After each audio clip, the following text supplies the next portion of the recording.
Baik, Assalamualaikum warahmatullahi wabarakatuh. Sudah absen semua ya? Absennya saya matikan dulu ya.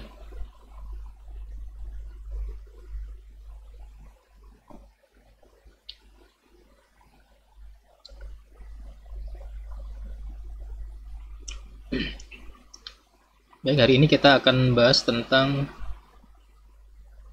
algoritma garis ya.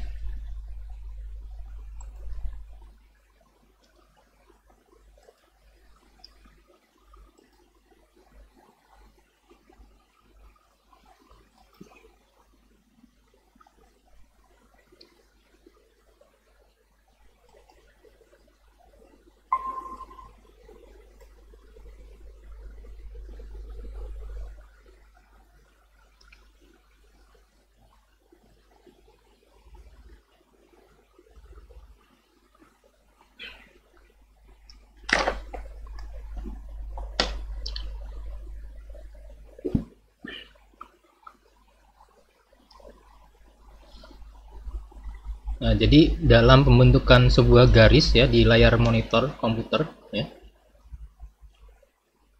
Seperti kita tahu, layar monitor kan terdiri dari piksel ya. Terdiri dari piksel. Nah, berbeda dengan kalau garis yang kita buatkan tuh sifatnya continuous ya. Nah, itu nanti harus ketika untuk menampilkan di layar monitor kan harus dibuat dalam bentuk diskrit ya nilainya ya. Nah, dalam pixel-pixel seperti ini. Nah, kalau digambarkan misalkan kita punya garis seperti ini ya, yang melewati beberapa pixel ini. Nah, nanti mana garis yang mana pixel yang akan dipilih ya, atau pixel yang dominan ya, yang untuk menjadi atau untuk menjadi atau menampilkan garis ya di pixelnya gitu. Nah, ini ada beberapa algoritma nanti ya.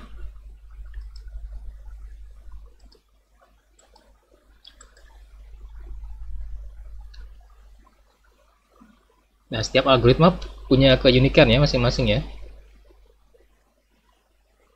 Jadi nanti bisa saja pixel yang dihasilkan atau garis yang dihasilkan itu pixelnya seperti ini ya, yang di atas ini ya. Atau bisa juga yang di bawah gitu. Nah, jadi nanti ya hasilnya akan kita lihat ya, mana yang algoritma yang menggambarkan garis itu lebih halus ya.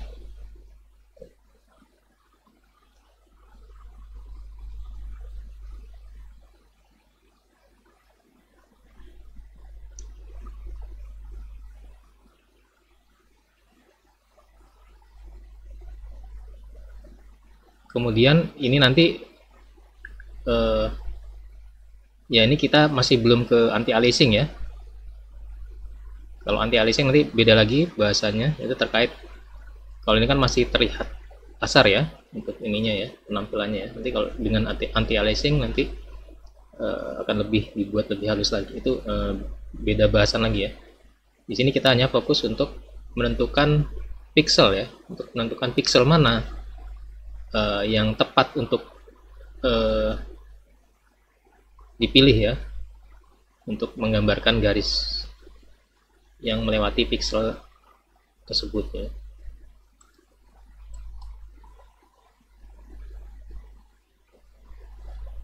Nah, jadi algoritma garis ini adalah algoritma yang digunakan untuk menentukan lokasi pixel yang paling dekat ya dengan garis yang dengan garis sebenarnya ya, atau actual line.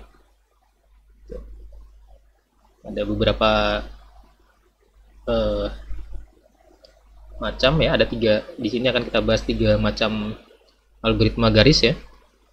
Ada line equation atau persamaan garis, kemudian ada DDA, algoritma DDA ya, kemudian ada algoritma Gressenham.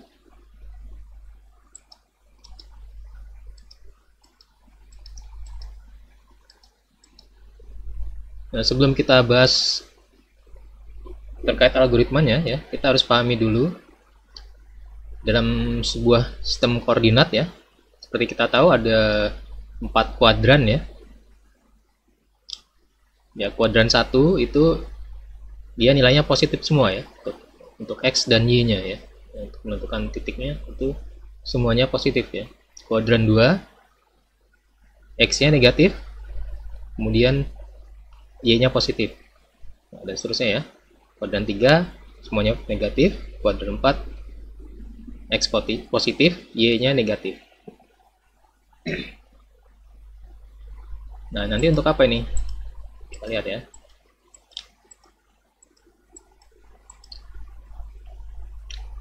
Nah, nanti untuk menentukan arah garisnya ya, kriteria arah garisnya. Nanti kan perlu diperiksa dulu ya. Apakah kalau kita membuat garis kan kita harus menentukan dulu X1, Y1-nya, kemudian X2 dan Y2-nya ya. Nah, kalau nilainya ada yang negatif ya, tentunya nanti perlu kriteria tertentu ya untuk menetapkan agar nanti nilai X dan Y-nya bisa disesuaikan ya untuk ke dalam rumus algoritmanya.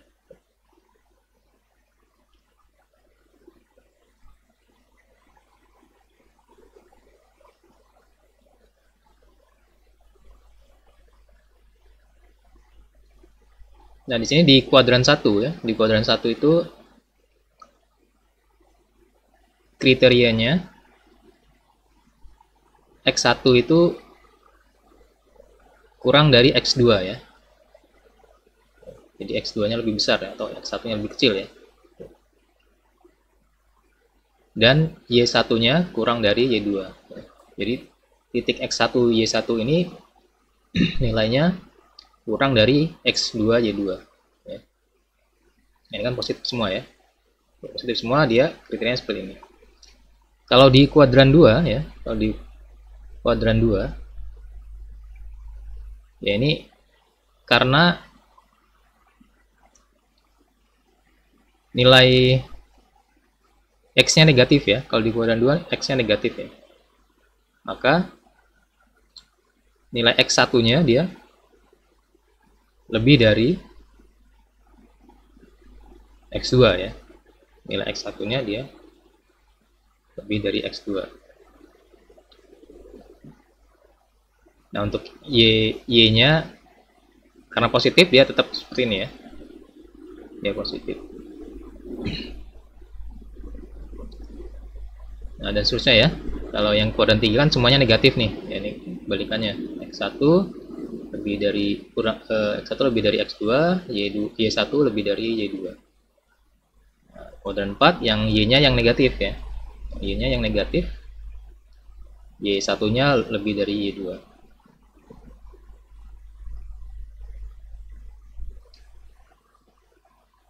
Nah, ini ketika kalau kita menggunakan koordinat kartesius ya, kadang kalau nanti kita lihat ya.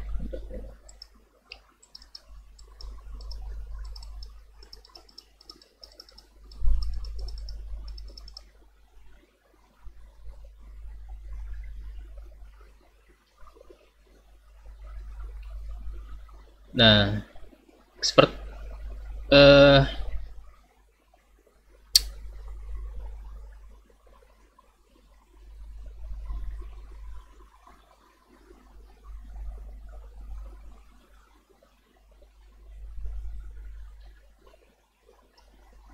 untuk menentukan pembentukan garis tadi ya, kita harus tahu dulu ya di mana garis itu berada ya.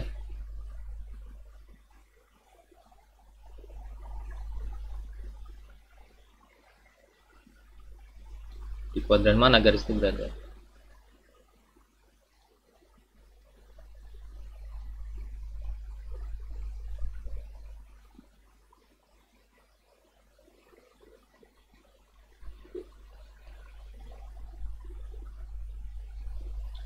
Dan bagaimana kalau ada dua garis gitu ya, ada dua garis,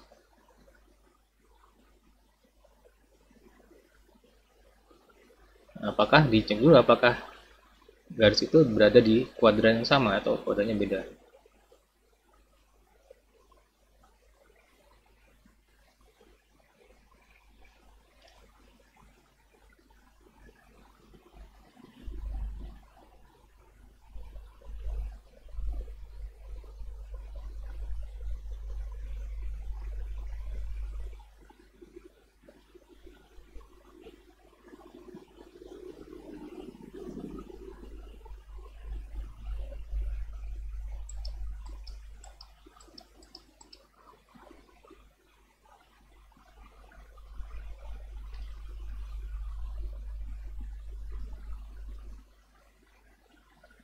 Nah, kalau dari contoh tadi ya, kalau kita lihat dari contoh tadi, garis A itu berada di kuadran 1 ya.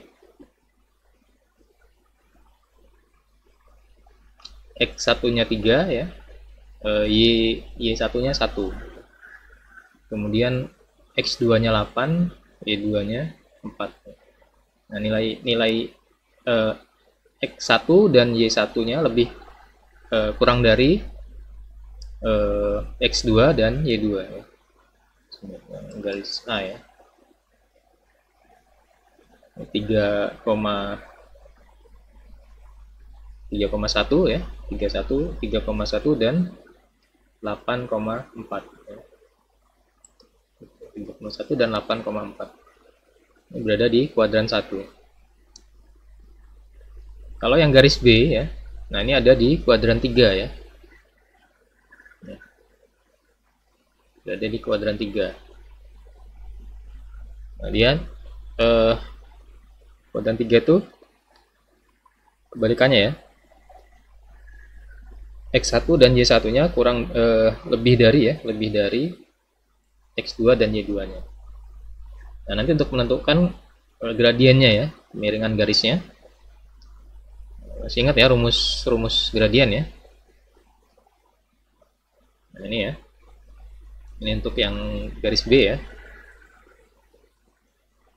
Ini Y2 dikurangi Y1 ya, dibagi X2 dikurang X1.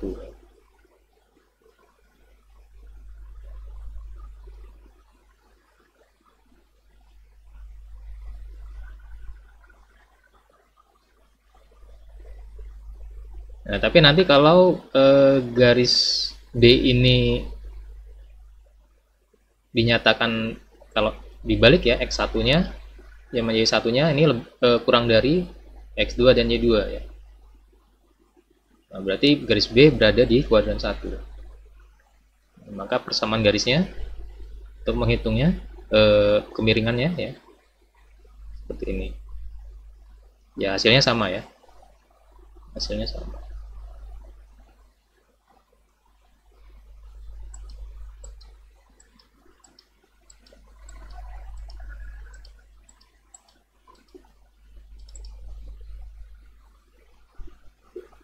Nah, ini persamaan garis lurus ya, persamaan garis ya. Nah, ini pasti dulu sudah pernah belajar ya, kalau saya masih ingat tuh di SMP kelas 2 kalau nggak salah ya, kita belajar persamaan garis ya. Ini rumusnya, E sama dengan mx di m kali x plus b ya. M itu gradiennya, b itu perpotongan garis ya, yang sumbu garis.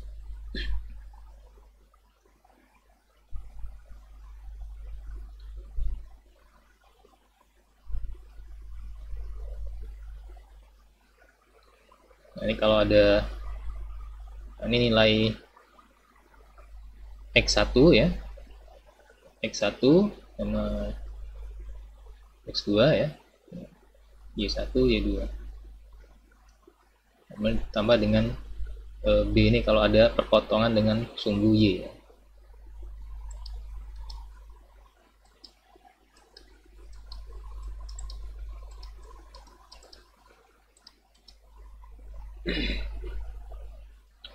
Nah, bila dua pasang titik ya, dua pasangan titik akhir dari sebuah garis dinyatakan sebagai X1 dan Y1 ya, kemudian dan X2 dan Y2 ya. Untuk membentuk garis kan kita butuh dua titik ya, dua titik. Maka nilai gradien M dari lokasi B dapat dihitung dengan cara seperti ini. Ini rumusnya tadi, kemiringan garis ya. Kemudian untuk B itu rumusnya seperti ini.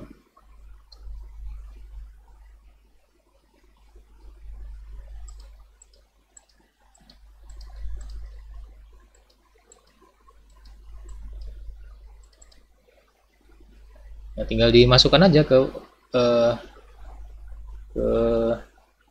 programnya ya. Seperti ini, dimasukkan aja rumusnya ke programnya untuk pembentukan garis. Nah, ini pakai rumus persamaan garis ya. Nah, contoh misalkan kita punya garis 0,1 dan 5,7 ya.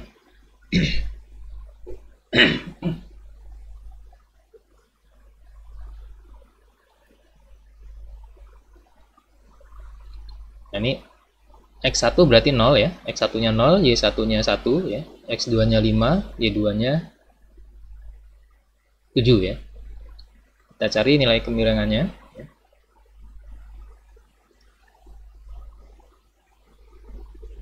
Tadi ya, Y2 min Y1 dibagi X2 dikurang X1 ya. Hasilnya 1,2. Kemudian B-nya tadi ya, Y1 ya, Y1 dikurang M-nya ya, M dikali dengan X1 ya, M dikali X1. Nah, kemudian untuk menentukan garis yang atau menentukan titik ya, pixel ya, pixel yang berikutnya ya, pixel mana yang dipilih ya, kita mulai dari X-nya kan 0 ini ya, 0,1 ya.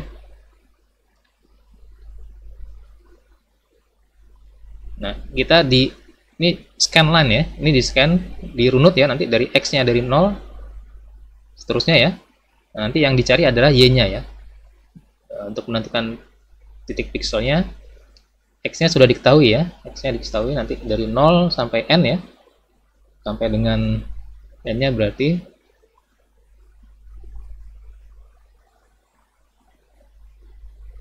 5 ya, sampai dengan 5 ya. X-nya ini ya, X1 sama X1 ya, sampai dengan X2 ya. Tuh. Nanti dicari nilai Y-nya ya. Dicari nilai Y-nya. Pakai rumus ini. Nah, dimasukin aja, langsung aja dimasukin ya. Untuk garis pertama berarti 0, berapa Y-nya? Y-nya kemiringan garis dikali dengan M dikali X ya, X1 ya, ditambah dengan B ya, B-nya ini. Nah, 91 ya. Nah, ketemu Y. Nah, di sini ya. Kemudian ketika X-nya 1 ya, masukin aja sini. Nah, ketemu 2,2. Nah, nanti ini diambil bulatnya ya, integernya ya. Yang diambil adalah integer bulatnya ya. Nilai integernya bulatnya. Itu dibulatkan nilainya ya. Nah, jadi diambil 2. Ketika X-nya 1, ini 2. Nah, dan seterusnya ya. Ketika X-nya 2, ini 3. Dan seterusnya 5. Nah, di sini ada ini ya, ada miss di sini ya. Ketika X-nya 3 nih ngelompat nih ininya. Titiknya ya. Ya. Harusnya kan di sini ya. Nah, ini terlewat. Ketika 3 di sini dia 5 ya. Ya, ini pembulatannya ya. Mungkin bisa jadi ambil pembulatan ke bawah gitu misalkan ya. Kalau ini diambil pembulatan ke atas nih ya. Ini jadi dia melompat ke sini. Nah, mungkin ya bisa terjadi macam-macam kasusnya ya. Ini kebetulan contohnya seperti ini, dia pembulatannya ke atas ya. Dia jadi melompat gitu. Mungkin kalau pembulatan ke bawah juga mungkin nanti ada miss-nya juga bisa jadi gitu ya. Nanti dicoba aja untuk nilai yang lain ya kalau misalkan pembulatan ke atas. Nah, ini bisa, ini sederhana ya, algoritma sederhana. Anda bisa implementasikan nanti praktikum kita coba ya nanti siang ya. Di JavaScript di plotting bikin garis ya pakai algoritma ini. Bisa dipahami ya? Kalau ada pertanyaan langsung aja ya. Ini masih gampang ya. Selanjutnya untuk algoritma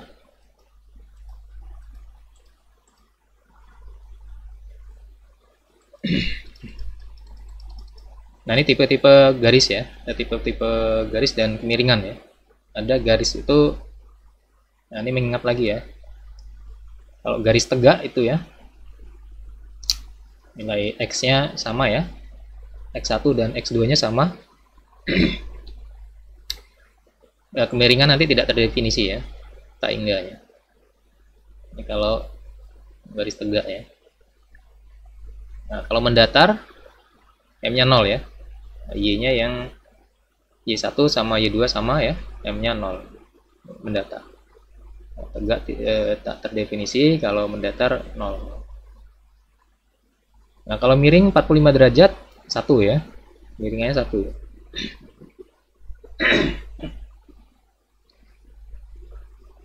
Nah kalau cenderung mendatar dia m nya antara 0 sampai dengan kurang dari 1 ya, kalau agak datar dia ya. Tapi kalau agak tegak dia lebih dari 1. Nah, ini review aja.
Kita lanjutkan ya, algoritma DDA ya, Digital Differential Analyzer ya.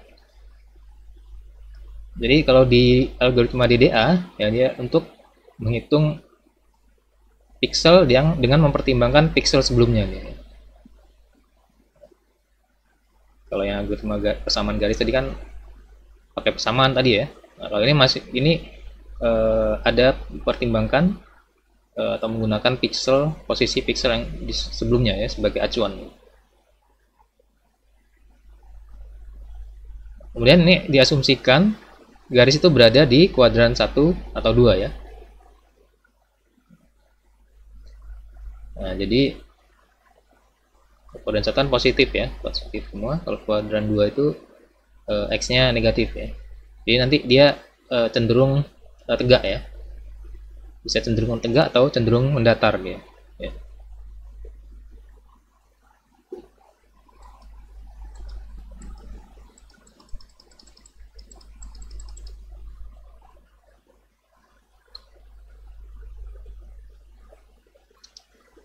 Nah kalau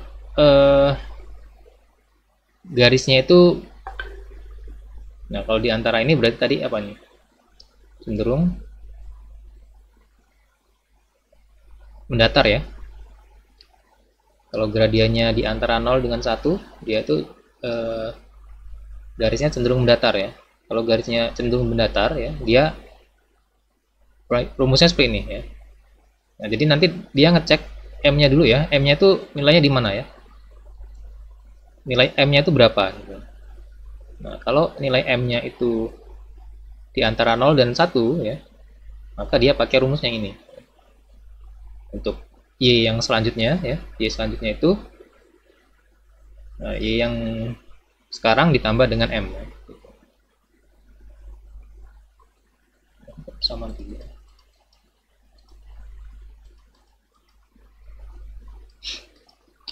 Nah, kemudian kalau ini cenderung tegak nih ya.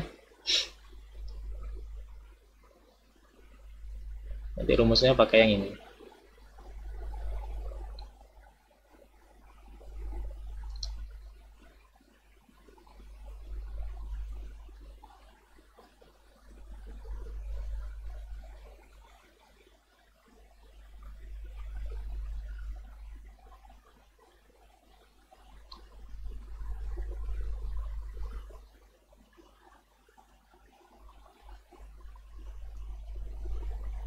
Oh, ini yang X-nya ya. Ini X-nya, ini Y-nya ya. Ini Y-nya. X-nya nanti kita lihat.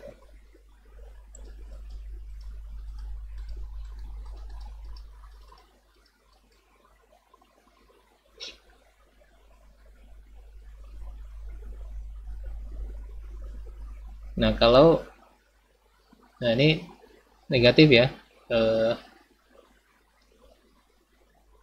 M-nya di antara ini berarti di kuadran 2 ya. Ini di kuadran 2. Pakai rumus ini. Kalau ini di kuadran 2 ya. Rumusnya ini. Nah, jadi dia nanti ngecek nilai gradiennya atau M-nya dulu untuk menentukan mana rumus yang digunakan. Ini contohnya ya. X1-nya 0 ya. Y1-nya 1. Nah, sama ini ya, sama dengan yang tadi ya. Sama dengan yang tadi ini untuk posisi titiknya ya. Nah, cari nilai gradiennya sama ya. Nah, nanti dicari nilai yang tadi ya, 1 per M-nya. Nah, ini scan line-nya dia pakai Y ya. Ini dia scan line-nya pakai Y. Karena nilai ini ya. Karena M-nya ini ya. M-nya lebih dari 1 ya. Karena M-nya lebih dari 1 ya. Kalau M-nya lebih dari 1 kan kita pakai rumus yang nah, yang ini ya. M-nya lebih dari 1 mana? Ini ya. M-nya lebih dari 1, kita pakai cari X-nya ya. Yang dicari X-nya.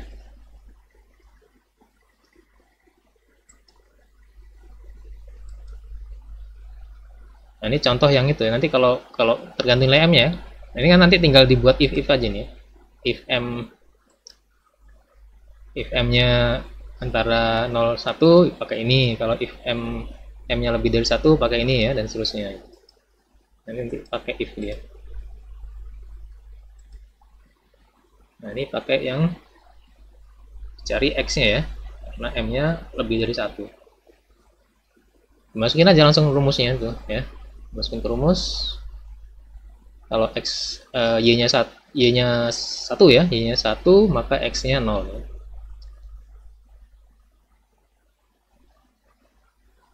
Dan X1 ditambah dengan 1 per M ini ya.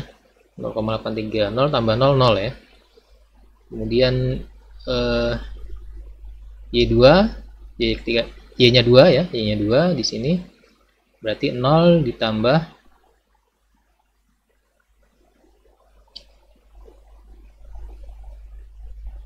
1 0. Sebentar.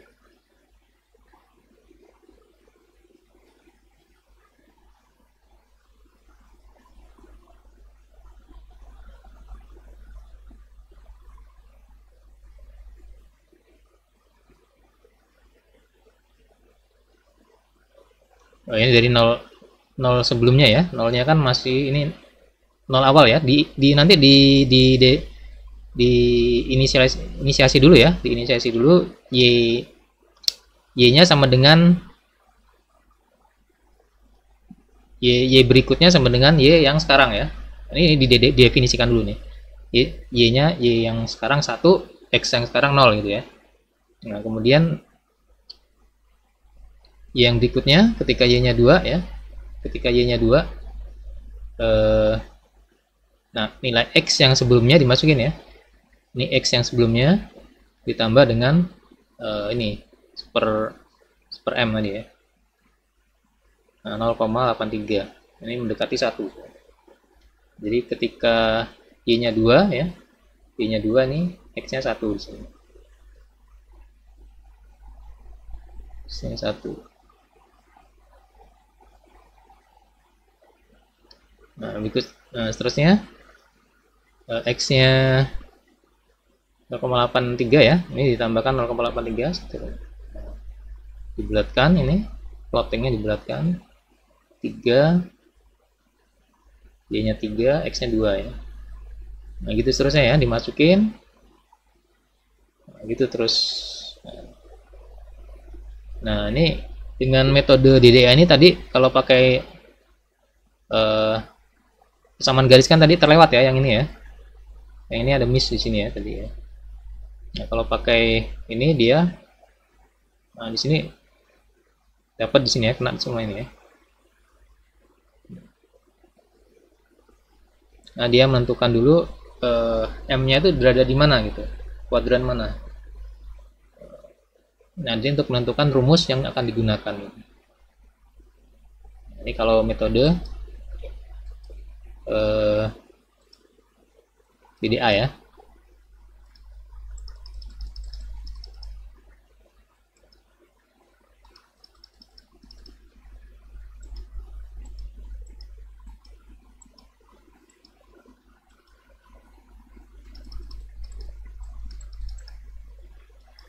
Kemudian ya, algoritma Bresenham ya.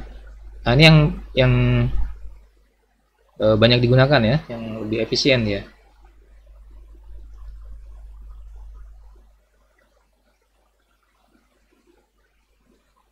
Jadi kalau di algoritma Bresenham ini dia memang mencoba untuk mencari nilai titik ya, nilai integer ya ke garis yang sesungguhnya dia.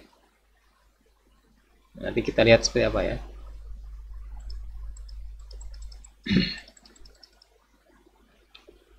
Nah, nanti di dalam algoritma Bresenham ini dia hanya digunakan untuk garis yang berada di kuadran 1 ya. Kemudian untuk berarti untuk kemiringannya ini ya, dia agak mendatar ya, agak mendatar ya ini ya.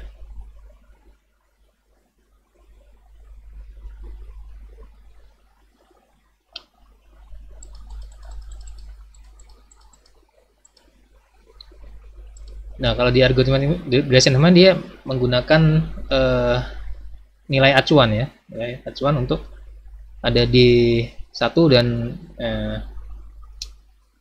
nah ini dia melihat nilai D-nya ya, nilai di jarak lebar dari ini ya, garis yang sesungguhnya dengan posisi pikselnya ya. Nanti dia kalau semakin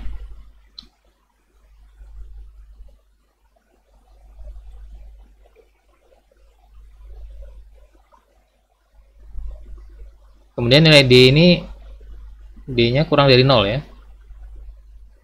Jadi saat ini kurang dari 0. Nah, untuk di kurang dari 0 ini pikselnya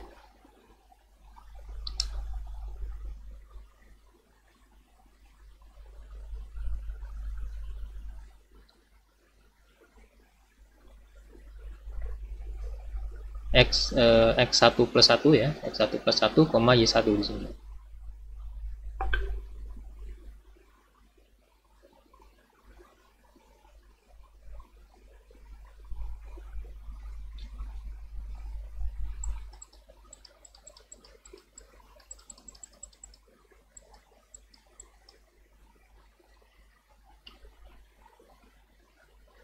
Nah, kalau D-nya lebih dari 0 ya, D-nya positif ya. Nah, maka yang diambil posisinya adalah yang ini ya. Nah, kalau dia kan ngecek nilai D yang sebelumnya ya. Kalau ini negatif dia, maka mengambil titik dari ini adalah pixel yang ini ya. Tapi kalau D-nya itu selisihnya itu positif ya, dia maka ngambil yang ini pixel.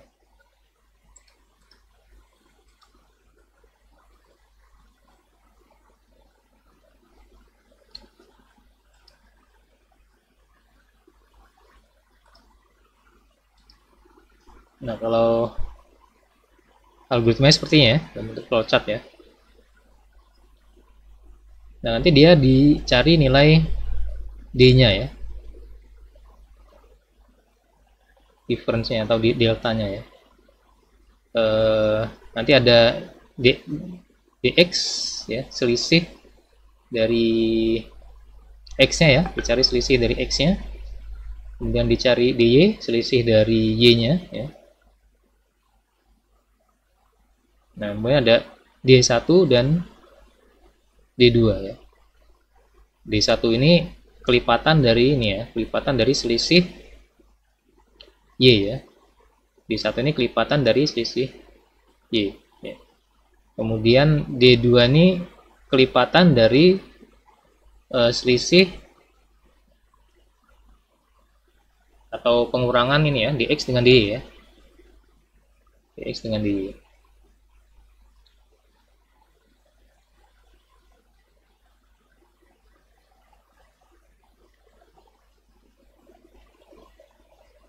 Dan ada nilai P ya, nilai P ini D1 dikurangi dengan dx ya. Nah, kemudian ini inisialisasi ya untuk titik awalnya ya. Titik awalnya adalah x1 dan y1. Nah, nanti dicari ya, cek ya, diperiksa nilai P-nya apa ini. Lebih dari 0 atau sama dengan 0 ya. Nilai P-nya lebih dari 0, lebih dari atau sama dengan 0 enggak ya? Kalau dia lebih dari sama dengan 0 ya, maka dia rumusnya gini.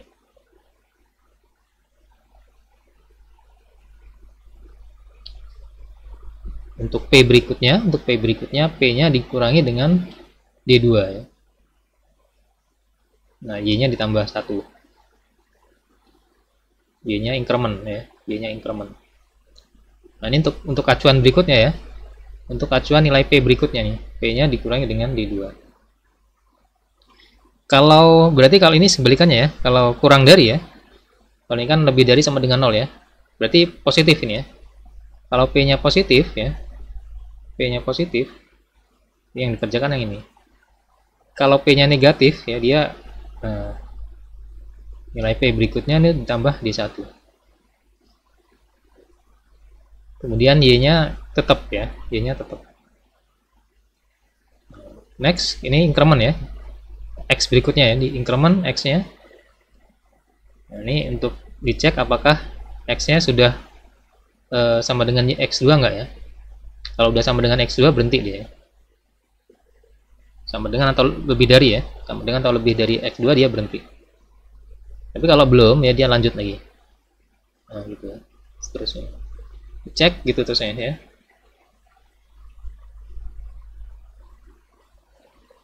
Ini simpel sih, simpel ya.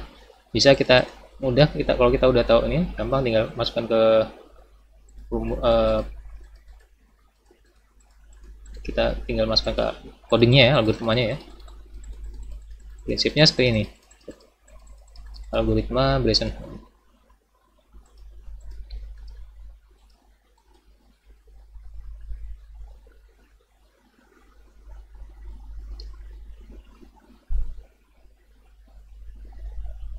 Nanti kita coba ya untuk latihan untuk implementasi ke programnya ya, pakai JavaScript ya. Nah ini contohnya ya, nilai titiknya ini ya. Nah nanti dicari dulu ya, dicari dulu nilai m nya ya. Di x nya ya. Di x nya, di y nya, kemudian di 1 di 2 nya ya, di 1 di 2, kemudian p nya ya.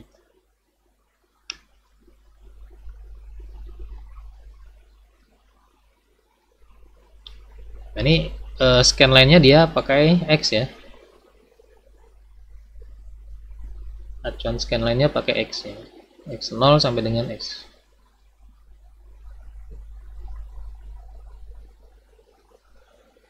Nah nanti yang dicari adalah, nah ini kan acuannya X ya, incrementnya X ya. Nanti sampai dengan X-nya sama dengan atau lebih dari X2 gitu. Kemudian, nah nanti ditentukan Y-nya yang mana, apakah tetap ya, Y berikutnya apakah tetap ya. Ketika X-nya di increment, X berikutnya, nah, ditentukan apakah X-nya, Y-nya tetap. Kalau negatif, Y-nya tetap ya. Kalau negatif, Y-nya, P-nya negatif, Y-nya tetap ya, sama dengan Y yang sebelumnya ya. Kalau positif ya, kalau P-nya positif, dia Y-nya increment. Itu aja, prinsipnya seperti itu ya. Nanti kita lihat acuannya P-nya ya. Kalau positif ya, P-nya positif,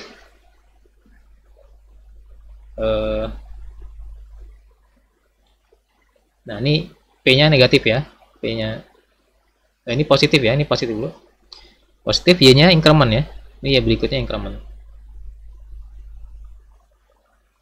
P-nya negatif, P-nya Y-nya tetap ya sama nih. Nah, ada seterusnya. Positif, increment ya. Positif, increment lagi. Kalau negatif sama. Nah, gitu ya. Ya, ini prinsip algoritma Bresenham seperti itu. Nah, tinggal langsung di plotting ke sini pixel.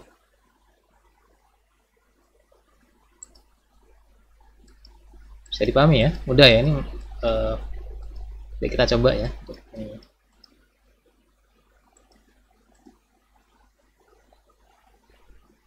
Nah ini kalau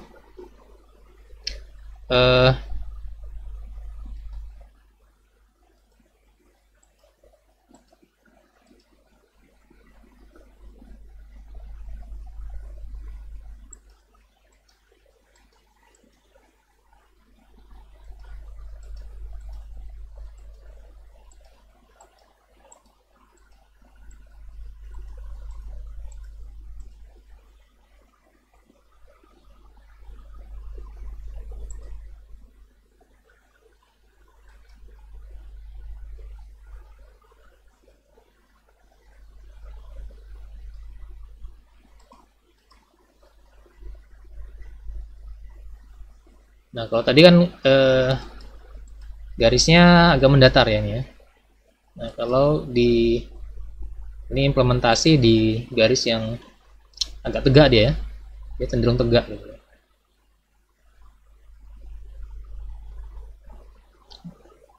Nah ini seperti ini dia.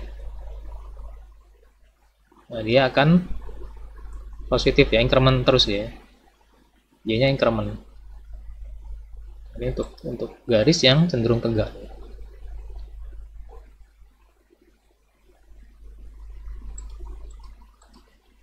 Nanti bisa kita coba-coba ya. Kalau sudah ini. Nah ini untuk garis yang ini ya.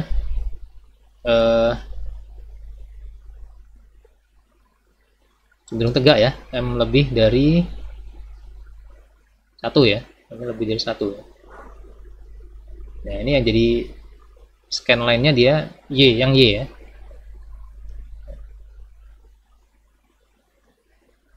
Ya. Nah, prinsipnya sama ya. Hanya mengubah untuk kalau tadi pakai X ya. Kalau tadi pakai X, yang ini pakai acuannya yang Y.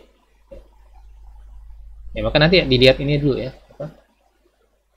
M-nya nih ya, nilai M-nya itu berapa nih? Nilai M-nya dia cenderung mendatar atau cenderung tegak gitu.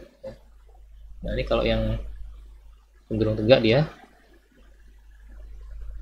cari nilai X nya ya, acuannya yang Y nya, scanline.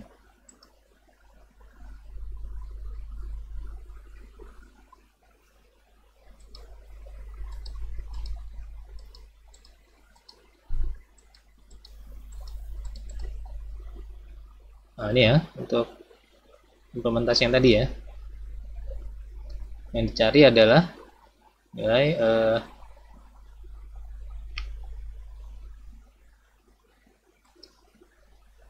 untuk yang garisnya cenderung tegak ya. Ini. Nah, ini scanline-nya yang Y ya.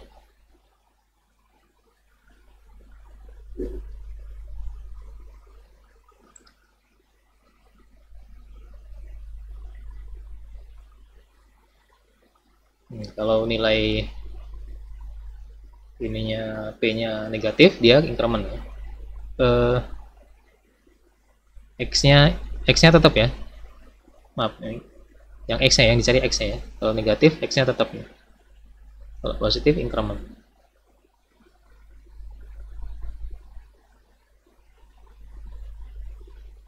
Nah, ini kalau perbandingannya dengan yang kalau pakai algoritma yang sebelumnya, tanpa yang itu ya, tanpa ngecek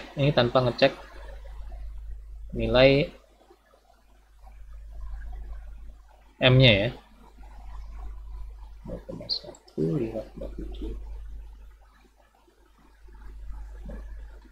Nah, kalau ini kan ini pakai yang tanpa ngecek M-nya dan scanline-nya yang X ya. Scanline X dicari yang, jadi garisnya cenderung dia mendatar ya. Cenderung mendatar. Padahal yang ini kan harusnya tegak nih ya.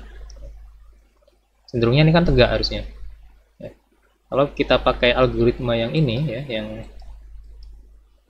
ini ya, tanpa kita pakai yang M-nya ini ya, kita nggak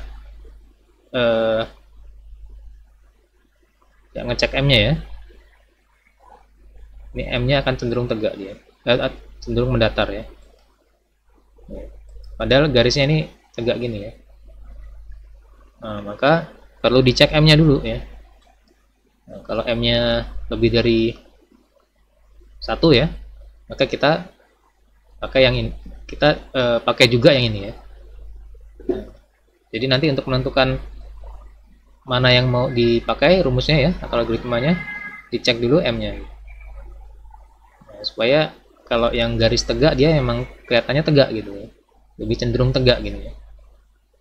Nah, kalau nggak pakai yang ini kan nanti dia yang tadi ya, dia cenderung ke bawah ini ya, cenderung datar.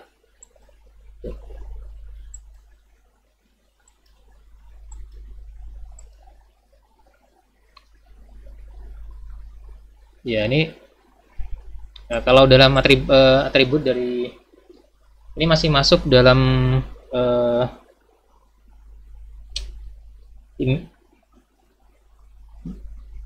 grafik primitif ya. Kalau garis itu ya, grafik primitif itu ada garis, ada kurva ya, ada lingkaran, persegi dan seterusnya, segitiga ya. Kemudian bentuk-bentuk ini termasuk dalam garis primitif grafik primitif ya. Nah, nanti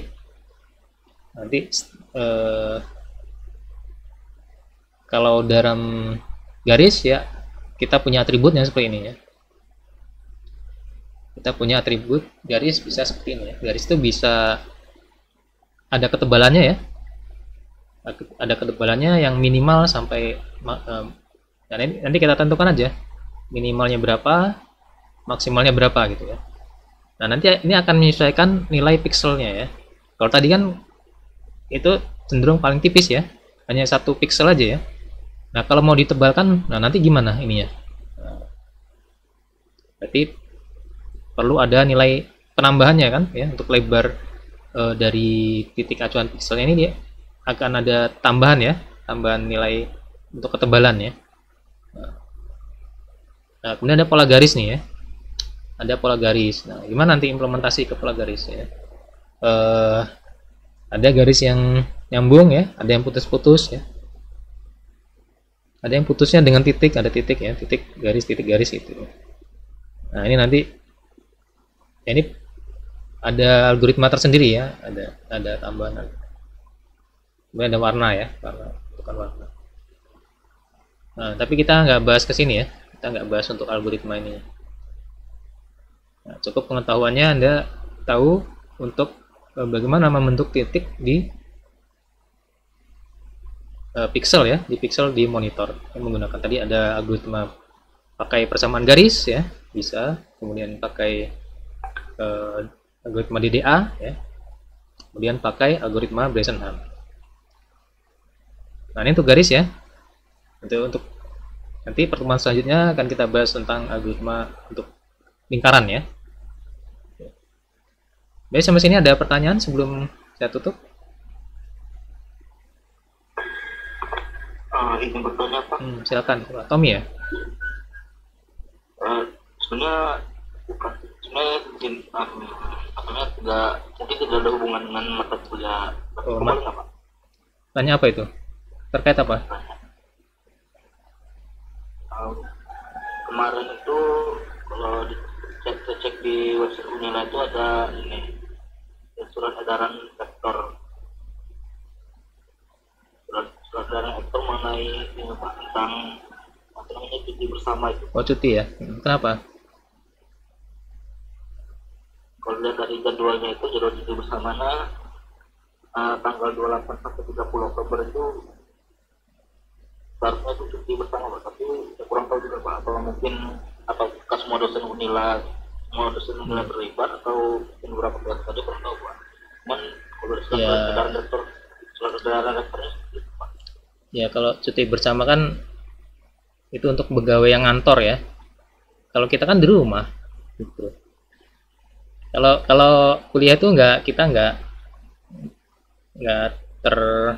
karena kita kan sekarang semuanya online ya, kerjanya dari rumah gitu ya, belajarnya dari rumah. Itu buat yang ngantor aja, yang pergi ke kantor aja.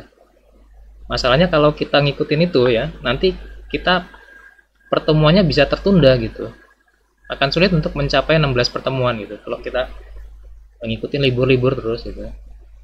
Dengan adanya kita belajar di rumah, kuliah di rumah, kerja dari rumah, kan kita lebih bisa ini ya, bisa jalan terus tetap perkuliahannya gitu. Jadi gitu sih, kalau saya sih seperti itu. Jadi supaya kita nggak ketinggalan nanti ininya untuk pertemuannya gitu. Malahan kalau bisa kuliah Sabtu, ya Sabtu kuliah gitu, biar cepat selesai gitu. Gitu ya Tommy ya. Kita biar cepat selesai ini pertemuannya. Gimana? Masih di luar dari mata kuliah ini juga.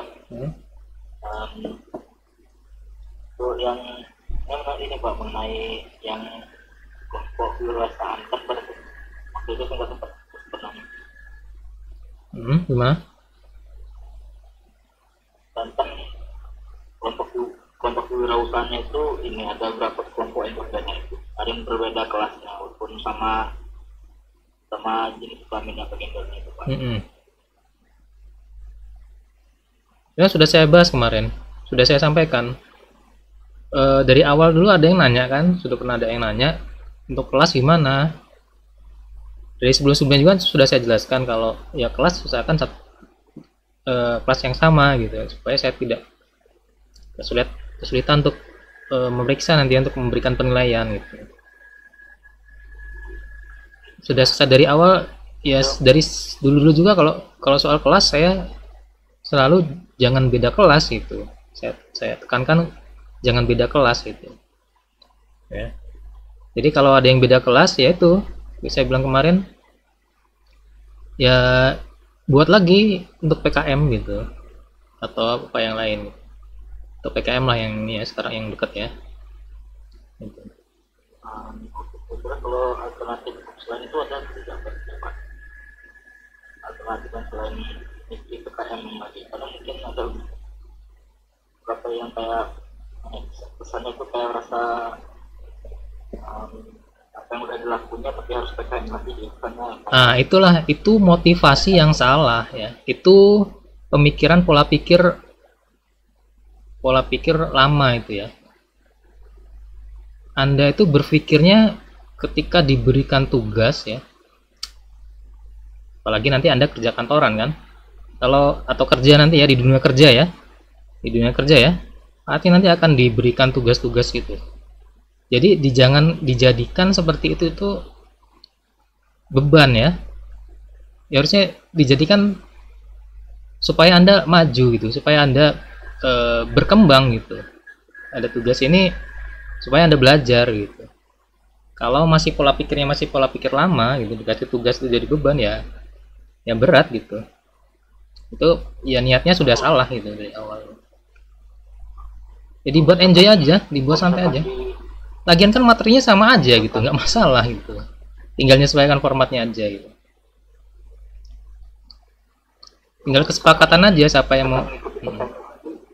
berarti apa mungkin kalau misalkan di PKM berarti ya yang ngikuti PKM lagi itu akan tertinggal ya kira-kira karena kan yang misalkan yang udah yang mungkin udah sesuai syarat punya komponen udah sama kan mereka presentasi kan yang kelompok rasanya tapi ada masalah di bagian ini tentang kelas atau gendernya itu harus ikut PKM lagi sedangkan dia berarti tertinggal kita ingin presentasi Ya makanya segera dikerjakan, segera diselesaikan.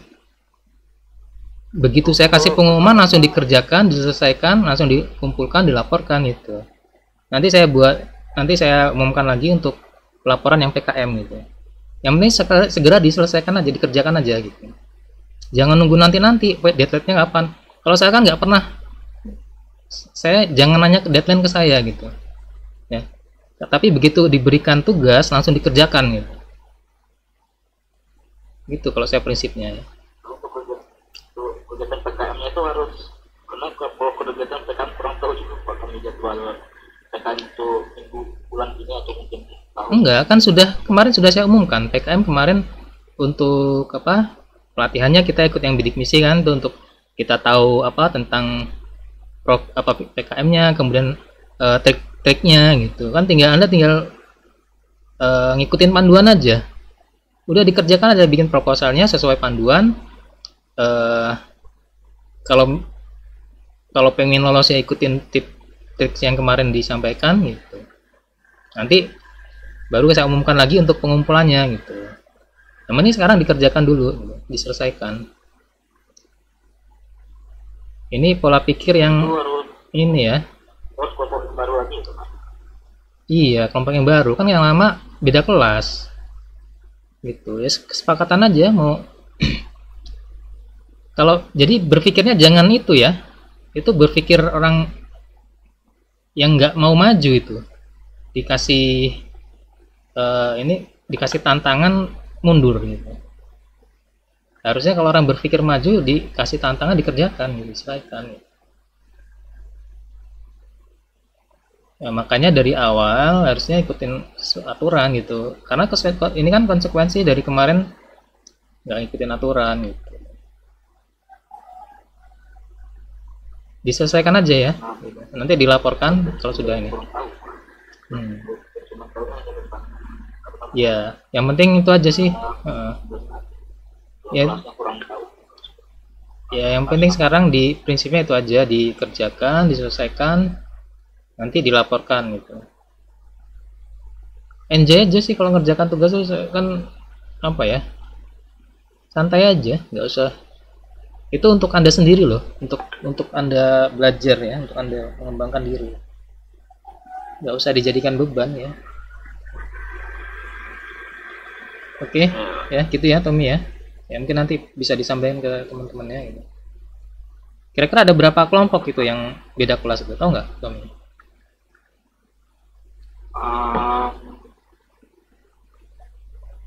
Kalau mungkin hanya beberapa Pak. Oke. Ya nanti tolong disampaikan ke kelompok yang kamu tahu ya. Ya. Baik, mungkin cukup ya untuk hari ini, untuk yang pertemuan ini. Nanti siang kita coba untuk implementasikan ya ke JavaScript untuk algoritmanya. Nanti di kalau JavaScript kan dia client base ya, client side. Jadi kita bisa langsung bikin programnya langsung ditampilkan di browser. Ini keuntungan JavaScript ya. Kenapa JavaScript itu cepat populer dibandingkan dengan bahasa program yang lain ya? Karena JavaScript nggak perlu compiler ya, nggak perlu dikompil ya, dia cepat, jadi langsung dia interpreter. Begitu kita buat programnya, langsung refresh browser, langsung tampil hasilnya. Jadi lebih cepat dan lebih mudah kita kalau pakai JavaScript ya. Yang itu yang saya rekomendasikan untuk belajar ya. Ya, mungkin cukup ya untuk ini teman ini. Terima kasih. Saya akhiri. Assalamualaikum warahmatullahi wabarakatuh. Waalaikumsalam warahmatullahi wabarakatuh.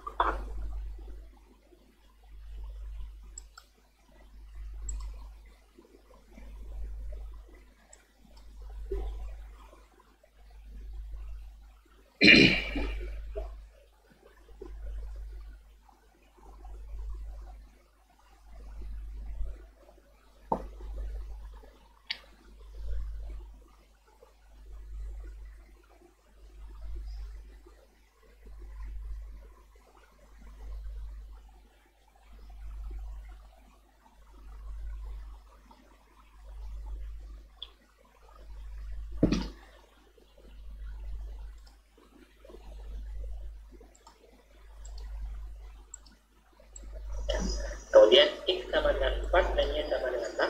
X sama dengan 4, Y sama dengan 6. Dan terakhir X sama dengan 5, Y sama dengan 7. X sama dengan 5, Y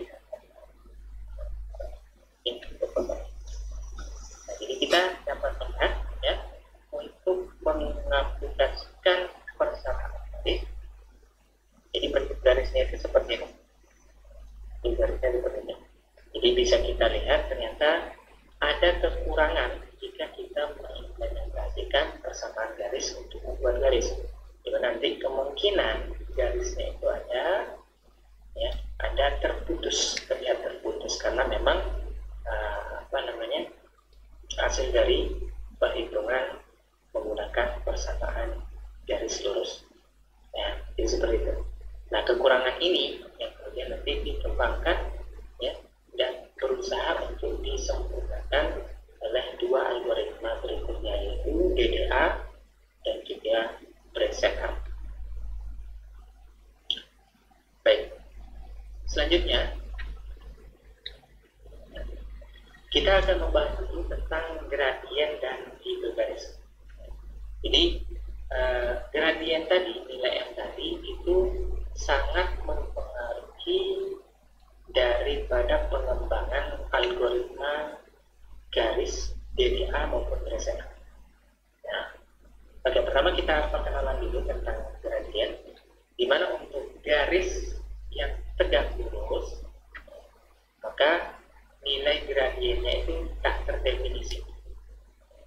Jadi nilai gradiennya tak terdefinisi. Sementara untuk garis mendatar, nilai gradiennya itu sama dengan 0. Nah, adapun jika dia miring 45 derajat, maka otomatis nilai gradiennya itu sama dengan 1. Nah, ini adalah tiga tipe gradien untuk garis ideal. Nah, sementara ada nilai gradien yang lain, yaitu nilai gradien pertama yang nilainya antara 0 sampai 1. Maka untuk nilai gradien yang antara 0 sampai 1 ini biasanya bentuk garisnya itu cenderung mendatar. Ya. Yang namanya cenderung mendatar berarti nilai X-nya yang lebih sering bertambah, sementara Y-nya itu kadang tetap berubah sedikit. Nah, adapun untuk nilai gradien M lebih besar dari 1, maka ini kita dapat katakan dia bentuk garisnya ini cenderung tegak. Jadi kebalikan dari garis cenderung mendatar tadi.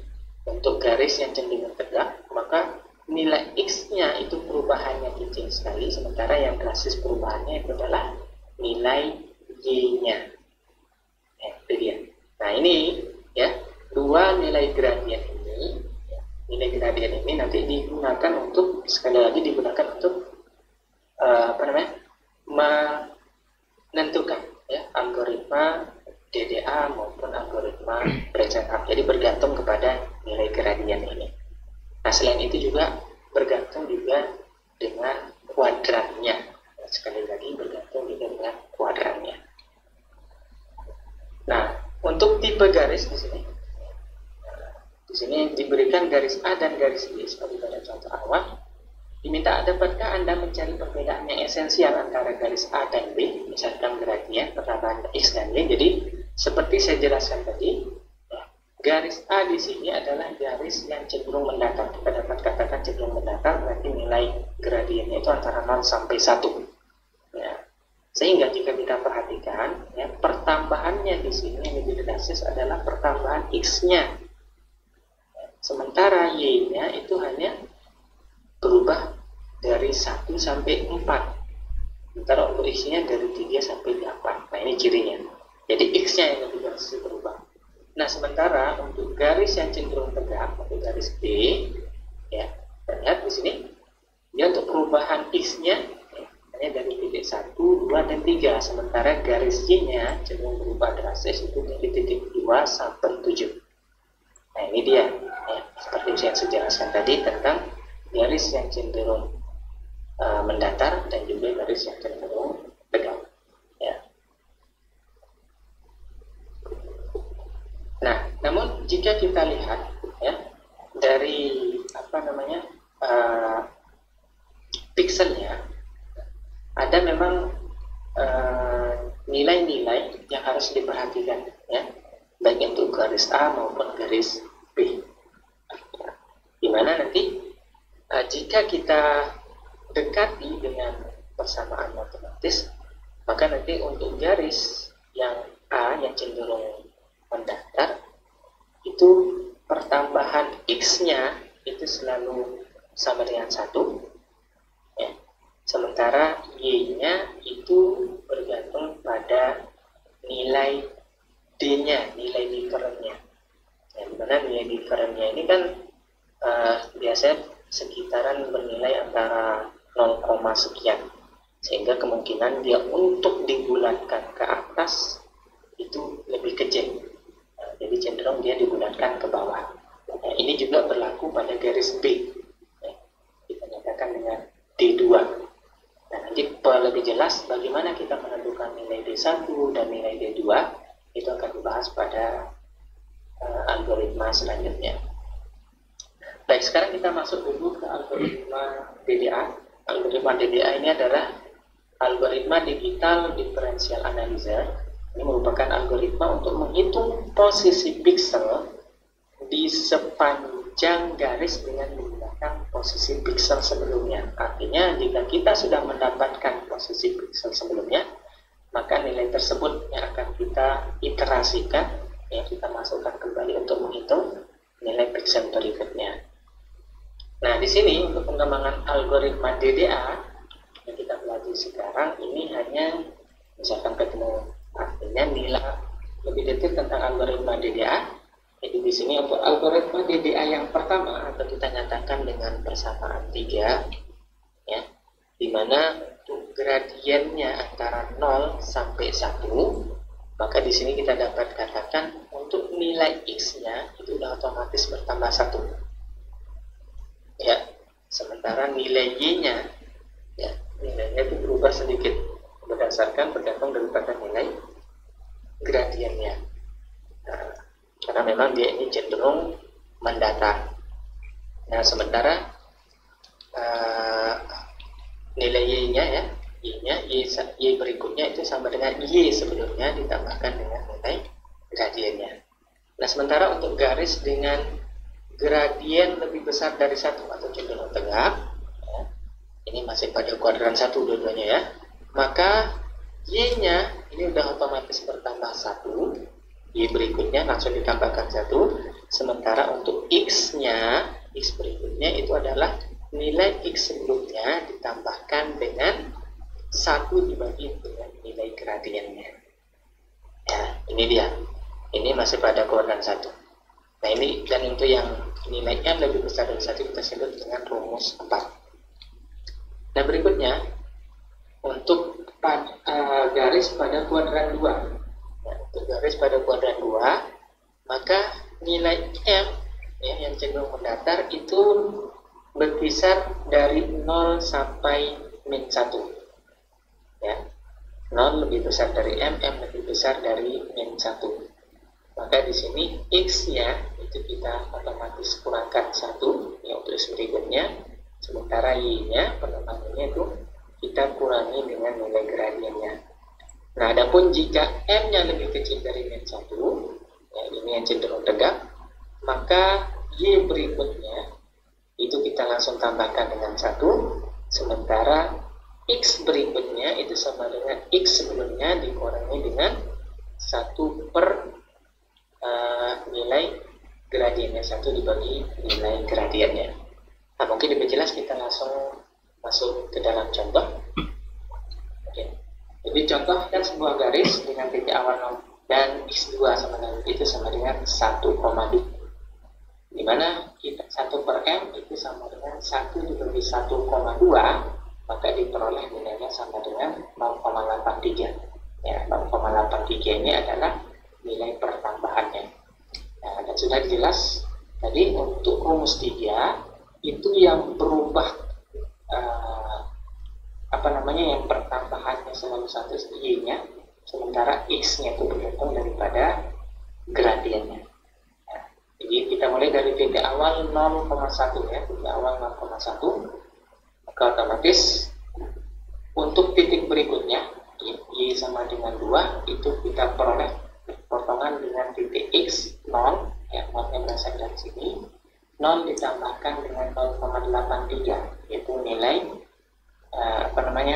perbandingan dengan gradiennya, maka diperoleh 0,83 sama dengan 0,83. Ini kita bisa bulatkan menjadi 1 ya. Berikutnya ya, ini 0,83 kita jumlahkan dengan lebih banyak. Nah, ini seperti itu ya. Ini dia kelemahan dari algoritma DDA. Nah, kelemahan garis lurus ya, persamaan garis lurus. Jadi seluruh pikselnya itu tertutup. Nah, tetapi memang algoritma DDA ini meskipun sudah lebih baik dari persamaan garis lurus, penggunaan memorinya ini sangat besar. Kenapa? Karena ketika kita dalam perhitungan tadi itu kita perhatikan ada penggunaan nilai pecahan. Nah, nilai pecahan di sini tentunya akan berimbas pada penggunaan memori yang lebih banyak. Nah, jadi seperti itu ya. Ini dia kelemahan dari algoritma DDA. Nah, kelemahan tadi pada algoritma DDA itu akan disempurnakan dengan menggunakan algoritma Bresenham. Jadi kita ini mencari Bresenham yang disajikan ini hanya dapat digunakan untuk garis yang berada pada kuadran 1 dengan nilai gradiennya itu antara 0 sampai 1. Nah, jadi garisnya pada kuadran 1 dengan nilai gradien antara 0 sampai 1 atau garis cenderung mendatar. Nah, jadi di sini bagi rekan-rekan sekalian, rekan-rekan mahasiswa sekalian yang misalkan ingin mempelajari tentang pembuktian matematis dari algoritma Bresenham, jadi bisa Anda temukan pada buku komputer grafik karangan Herr Becker. Ya, bagi yang berminat untuk melihat pembuktiannya. Nah, baik, sekarang kita masuk ke bagaimana cara algoritma Bresenham dapat menentukan piksel. Jadi pada algoritma Bresenham di sini untuk menentukan piksel berikutnya memang masih memperhitungkan nilai distance, the difference. Nah, nilai difference di sini dihitung berdasarkan jadi kita membuat garis batu di sini di mana garis boundary di sini untuk menyatakan titik nolnya. Nah, misalkan di sini adalah piksel piksel ke xi, yi, kemudian di sebelahnya adalah piksel ke xi plus 1, yi. Ya. Dan berikutnya di sini berarti piksel xi plus 2, yi. Nah, sementara untuk di atasnya ini sama dengan xi, yi plus 1. Nah, ini xi plus 1, yi plus 1. Ya. Nah, untuk menentukan nilai D1-nya, di sini sudah ada garis bantu putus-putus di sini, maka karena D1 lebih kecil dari 0 atau negatif, berdasarkan garis putus-putus ini, maka piksel berikutnya adalah piksel xi plus 1 plus 1, yi. Nah, berbeda halnya jika D1-nya seperti ini. Artinya nilai D1 di sini ternyata nilainya lebih besar dari 0 atau bernilai positif. Ya. Maka titik piksel berikutnya yang dipilih adalah titik xi plus 1, yi plus 1. Artinya titik yang ini ya, piksel di atasnya xi plus 1, yi plus 1. Ya, itu dia gampangnya. Lalu secara lengkap bagaimana sih algoritma berencana? Ya, ini dia. Ini adalah algoritma berencana untuk kuadran 1 dengan nilai gradien antara 0 sampai 1. Nah, ketika kita akan menggunakan algoritma berencana, maka yang pertama kali kita tentukan itu adalah nilai gradiennya dulu. Apakah dia sudah memenuhi antara 0 sampai 1. Nah, jika sudah kita tentukan, kita sudah peroleh, kita bisa tentukan bahwasanya di antara 0 sampai 1 atau cenderung lurus, ya cenderung mendatar, maka baru kita bisa menentukan nilai-nilai berikutnya. Ya. Nah, untuk nilai-nilai berikutnya itu kita hitung dulu dx. Dx ini adalah nilai difference. Ya, difference x itu sama dengan hasil selisih dari x2 dan x1 atau x2 dikurangi 1. Sementara untuk diferensinya dari y itu sama dengan selisih antara y2 dan y1 atau y2 min y1. Nah, kemudian untuk nilai d1-nya, ya, d1-nya itu sama dengan 2 dikalikan dy. Ya, 2 dikalikan dy. Sementara untuk d2-nya itu sama dengan 2 dikalikan selisih antara dx dan dy atau 2 dikali dx min dy. Nah, kemudian setelah kita definisikan D1 D2, maka berikutnya kita definisikan nilai P.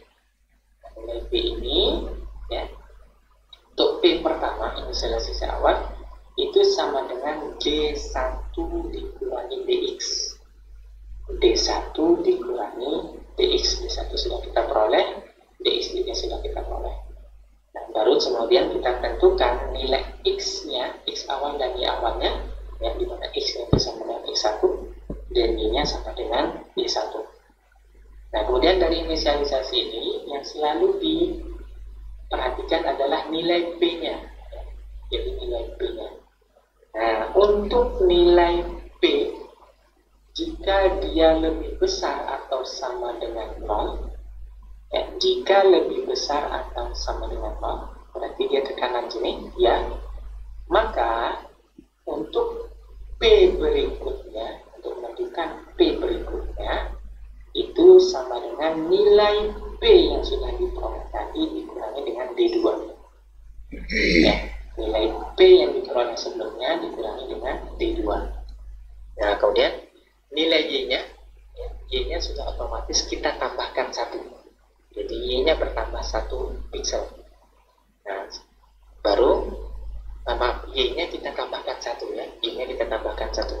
Nah, sementara X-nya, ya, itu otomatis bertambah 1. Jadi karena memang dia cenderung mendatar. Ya, karena untuk yang cenderung mendatar itu X-nya yang selalu bertambah 1. Maka kemungkinan Y-nya itu bisa tetap atau bisa bertambah 1. Nah, untuk kondisi kedua yaitu jika apakah P, ya, lebih besar atau sama dengan 0, jika dia tidak memenuhi, maka P untuk P berikutnya adalah P sebelumnya kita tambahkan dengan D1. Nah, untuk kondisi ini maka Y-nya tetap, ya, Y-nya sama dengan Y sebelumnya atau Y-nya tetap. Nah, kemudian ya, masuk lagi ke kondisi kedua, apakah X ya, itu sudah lebih besar atau sama dengan X akhir? Apakah nilai X-nya itu sudah lebih besar atau sama dengan nilai X2-nya atau nilai X akhir? Jika tidak, maka proses ini akan berulang dengan tentunya menghitung nilai P, ya, menghitung nilai P lagi, ya, kondisi nilai P. Tapi jika sudah terpenuhi, maka otomatis proses dihentikan. Ya, mungkin lebih jelas kita masuk saja ke contoh ya. Oke. Contoh di sini diberikan dua buah titik, ya, garis.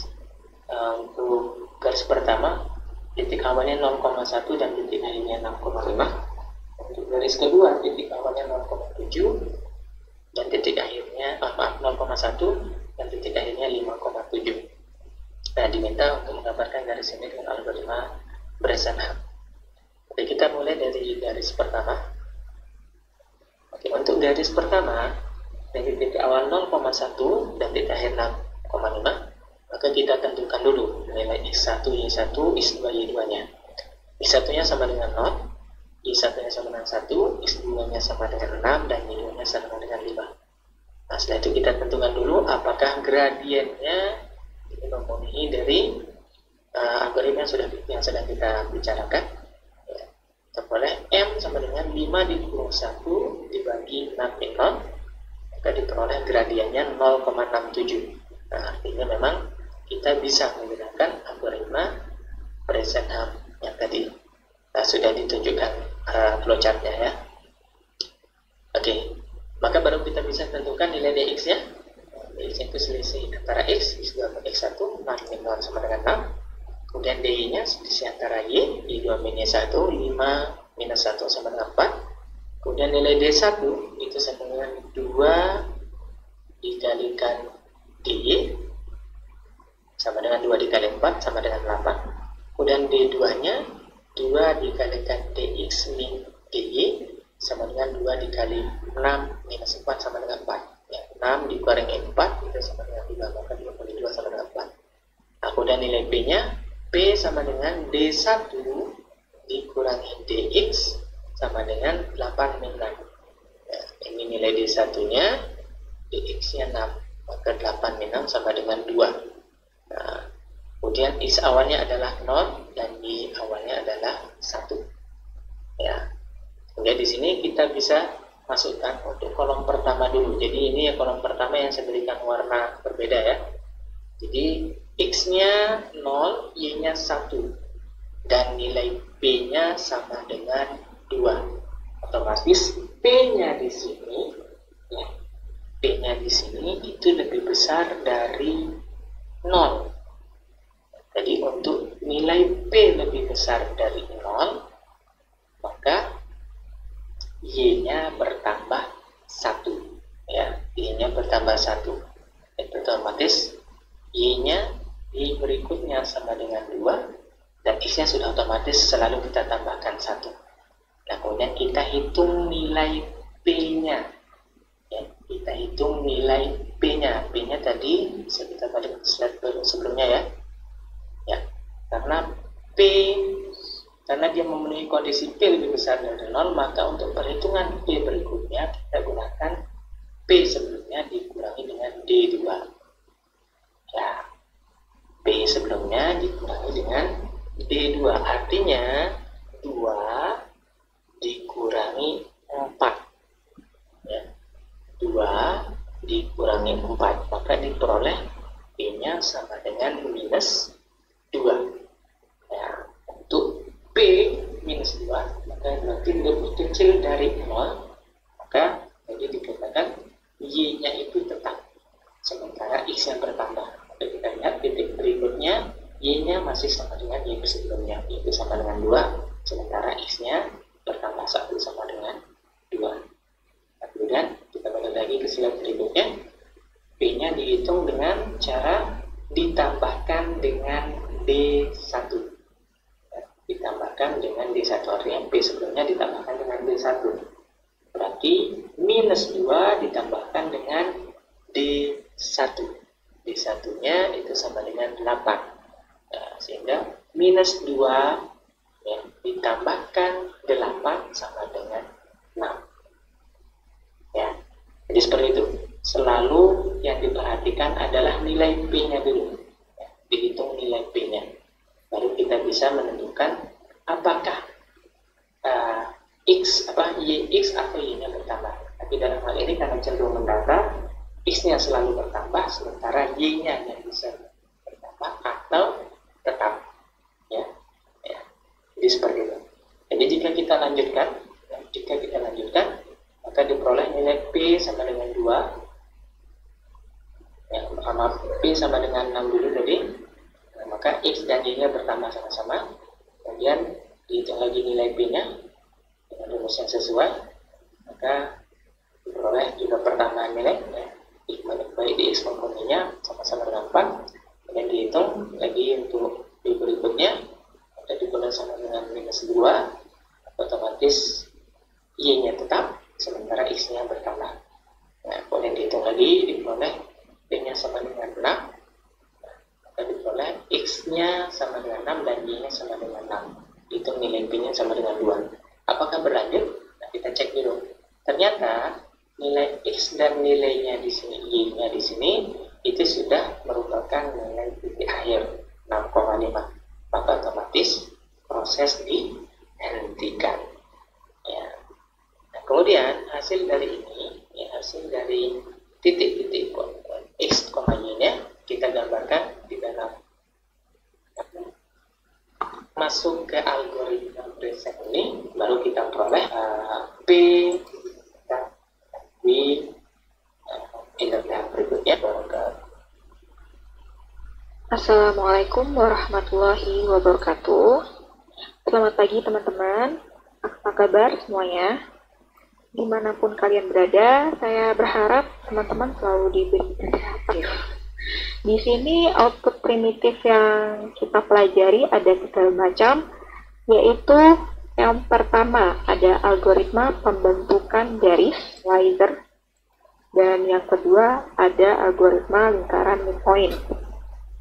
Dan pembentukan output primitif yang terakhir yaitu algoritma pembentukan elips, di mana hanya ada satu cara untuk membentukkan elips, yaitu dengan algoritma elips midpoint. Nah, seperti yang kita sedikit tentang sejarahnya algoritma bentukan, pengoperasian C sama dengan 0. Kemudian kita juga memiliki persamaan dasar, yaitu persamaan garis bergradien, yaitu Y sama dengan MX plus C, di mana nilai M bisa kita cari dengan cara